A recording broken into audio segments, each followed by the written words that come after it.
ఆధ్యాత్మికత వైపు దృష్టి సారించడం సాఫ్ట్వేర్ ఉద్యోగుల పాలిట సరికొత్త విరామం. పూర్తి వివరాలకు చదవండి రేపటి సాక్షి దినపత్రిక. రైట్, నాగమణి గారు, ఏంటి డైవర్షన్ పాలిటిక్స్ గురించి ఏం చెప్తారండి? ఇక్కడ విజయవాడ ఈ స్థాయిలో మునిగిపోయి ప్రజలు ఇన్ని కష్టాల్లో ఇన్ని నష్టాల్లో ఉంటే ఒకవైపేమో ఇది జరుగుతూ ఉంటే అది చంద్రబాబు నాయుడు గారి ప్రభుత్వం వైఫల్యం నిర్లక్ష్యం అనేది స్పష్టంగా కనిపిస్తూ ఉన్న సమయంలో ఈ వైపేమో అరెస్టుల పర్వం. ఈ డైవర్షన్ పాలిటిక్స్ పైన ఏం చెప్తారు? డైవర్షన్ పాలిటిక్స్ చేసేదే చంద్రబాబు నాయుడు గారండి. ఎప్పటికైనా అంతే. ఆయన తప్పు కప్పుపుచ్చుకోవడానికి ఎప్పుడు ఇలాంటి మాటలు మాట్లాడుతూనే ఉంటారు. ఇంతవరకు జరిగింది ఒక ఎత్తు అయితే, వీళ్ళు వచ్చిన తర్వాత వీళ్ళు ఇస్తానన్న సూపర్ 6 గానీ ఇవన్నీ మాట్లాడుతుంటే దానికి రూట్ మ్యాప్లు గాడిద గుడ్డు అంటూ మాట్లాడుకుని వచ్చారండి. ఇలా సారీ ఇలా మాట్లాడటం చాలా పర్లేదు మేడం. వాళ్ళు జగన్మోహన్ రెడ్డి గారి గురించి వాళ్ళు వాడిన పదం కంటే గాడిద గుడ్డు అనేది పెద్ద ఏం తప్పేం కాదు. మీరేం కంటిన్యూ. అంటే పార్లమెంటరీ పార్టీ పరంగా కాదు, మహిళగా ఒక మాట చెప్తున్నానండి. ఈ డైవర్షన్ పాలిటిక్స్ అంటే 29వ తారీఖునే అలర్ట్ వస్తే వీళ్ళు ఏం చేశారండి?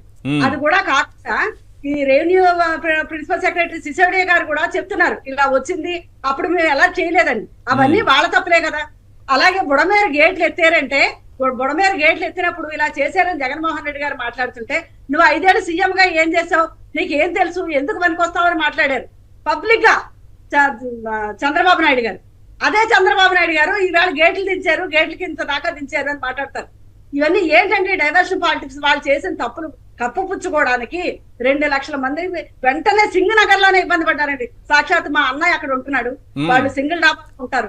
వాళ్ళు పడిన ఇబ్బంది మా నాన్నగారితో పడి పక్కన ఎవరో తీసుకెళ్లి పైన పెట్టిన మూల వాళ్ళు బతికారు. కానీ లేకపోతే అదంతా మునిగిపోయిందండి, సామాన్లు పోయారు. ఇలాగ అదే ఒక్క గంట ముందు చెప్పిన ఎవరైనా సరే సామాన్లు తీసుకోకుండా ప్రాణాలు తీసుకోవడానికి ఎవరో ఉండరు కదా.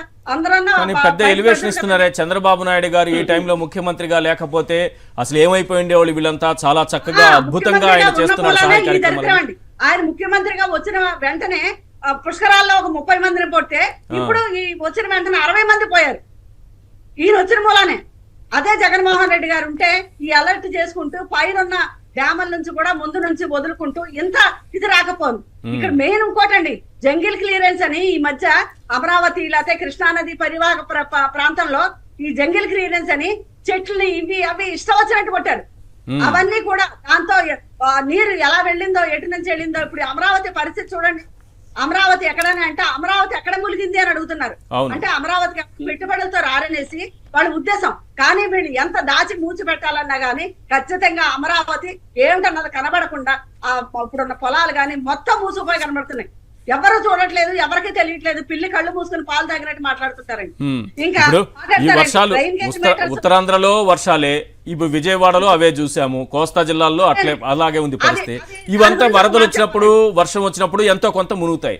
అమరావతి మాత్రం తేలుతోంది ఇది మునగదని ఎందుకు ప్రచారం చేసుకోవాలి? సాక్షాత్తు చంద్రబాబు గారి కళ, తెలుగుదేశం వాళ్ళ కళ, రామోజీరావు గారి కళ, ముఖ్యంగా రామోజీరావు గారి కలకండి అమరావతిలోనే కట్టాలి అక్కడ. నిజంగా చంద్రబాబు నాయుడు గారు కూడా ఇది లేదట, ఆయనతో పెట్టారు. సరే అది పెట్టారండి. ఇప్పుడు మనం ఒక విషయంగా ఆలోచిస్తే ఈ అమరావతి మీద ఎంత దృష్టి పెట్టి వీళ్ళు చేశారో, ఎంత దృష్టితో వీళ్ళు ఈ అధికారం దానికి వచ్చిన వెంటనే చేద్దాం అనుకున్నారో, జంగిల్ క్లియరెన్స్ కానీ ఇవన్నీ చేయడంతో అది ఇక్కడ మునిగిపోవడంతో. ఎప్పుడు నాది కాకినాడ అండి, కాకినాడ మాకు పిఠాపురం గానీ ములగడం గానీ ఎప్పుడూ లేదు. డిప్యూటీ సీఎం గారు ఉన్న ఏరియాలో అక్కడ మునిగిపోయి అక్కడ వేర్లే ప్రవహించడం అనేది మేము అక్కడ చూడలేదండి. ఎప్పుడో వరదలు డిప్యూటీ సీఎం వరద బాధిత ప్రాంతాల్లో పర్యటిస్తున్నారు, చెప్పులు లేకుండా బురదలో పర్యటిస్తున్నారు. ఇక్కడికేమో విజయవాడకి ఎందుకు రాలేదంటే నేను వస్తే మొత్తం అధికార యంత్రాంగం అంతా నా చుట్టూనే ఉంటుంది. మరి అక్కడ ఉండరా? పిఠాపురంలో ఎవరు ఉండరా? ఆయన పుట్టినరోజు కాబట్టి అప్పుడు రాకూడదు అనుకున్నారు. మరి ఏదో విషయం అయ్యి ఉండొచ్చు. అదే జగన్మోహన్ రెడ్డి గారు బయటకు వచ్చినప్పుడు ఎంత జనం అండి ఈ రోజుకి బయటకు వచ్చి సీఎం సీఎం సీఎం అంటూ ఆ కృష్ణానది మీద ఆ వాళ్ళు కట్టడంతో, రిటర్నింగ్ వాళ్ళు కట్టడంతో వాళ్ళందరూ కూడా ఆయన వచ్చేసరికి ఇంకా ఆయన చుట్టూ మూగి ఆయన గురించి ఆయన చెప్పడం గాని మాట్లాడడం గాని ఎంత ప్రజలండి. మేము ఇలాంటి సీఎంను పోగొట్టుకున్నాం. ఒక మహిళ మాట్లాడిందండి, మాకు ఇలాగా ఇచ్చేదానికి ఆశపడి మాకు బుద్ధి లేదు, గడ్డి తిని ఇలాంటి వాళ్ళని తెచ్చుకున్నాం, వెంటనే చూపించారు. అదే జగన్మోహన్ రెడ్డి గారు ఉంటుంటే మాకు కష్టం వచ్చేది కాదు, ముందే అలర్ట్ చేసేవాళ్ళు. ఈ వాలంటరీ వ్యవస్థ ద్వారా ఏమైనా ములిగింది అంటే వాళ్ళు బాధ్యత తీసుకుని ఓట్లు వేసుకొచ్చేవారో, వాళ్ళు ఈదుకుంటూ వచ్చేవారో, మనుషుల్ని తీసుకెళ్ళడం కానీ, వాళ్ళకి ఆహారం అందించడం కానీ ఒక పద్ధతిగా, ఒక బాధ్యతగా జరుగుండేదండి. ఇప్పుడు ఎవరెవరినో తీసుకురావడం బాధ్యత ఏముందండి? 50 ఏళ్ళకి ఒక వాలంటరీ అంటే వాళ్ళ కష్టపడి ఎవరికన్నా చేసేవాళ్ళు.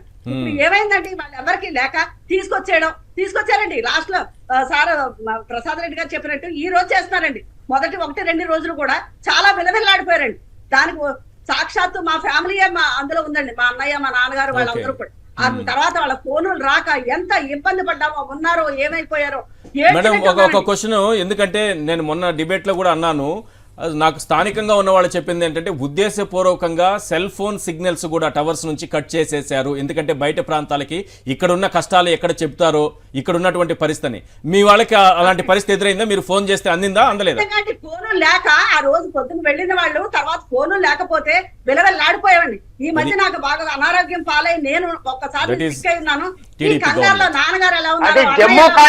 జమ్మూ కాశ్మీర్ అలాగే చేస్తారండి. సెల్ ఫోన్ సిగ్నల్స్ లేకుండా చేశారట, నాకు స్థానికులు చెప్తున్నారు చాలా మంది. కాశ్మీర్ లో చేస్తుంటారు, మణిపూర్ లో చేశారు, మణిపూర్ లో చేశారండి ఇలాగే. ఇదే మణిపూర్ కాదు, నా జమ్మూ కాశ్మీర్ కాదు. సార్ ఇవన్నీ ఒక ఎత్తు.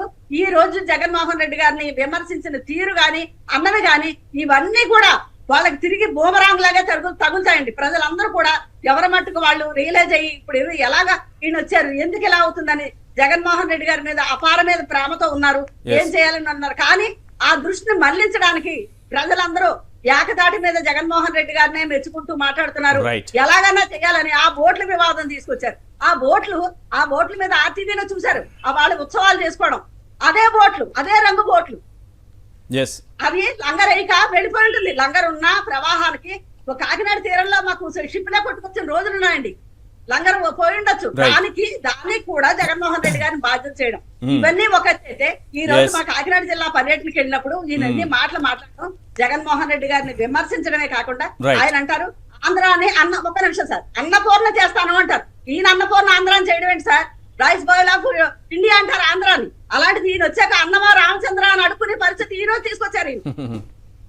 ఈవేళ అన్నమా ఒక అన్నం ప్యాకెట్ చేయండి అని ఆంధ్రాలో తీసుకొచ్చారు. అన్నపూర్ణ చేయడం ఏంటంటే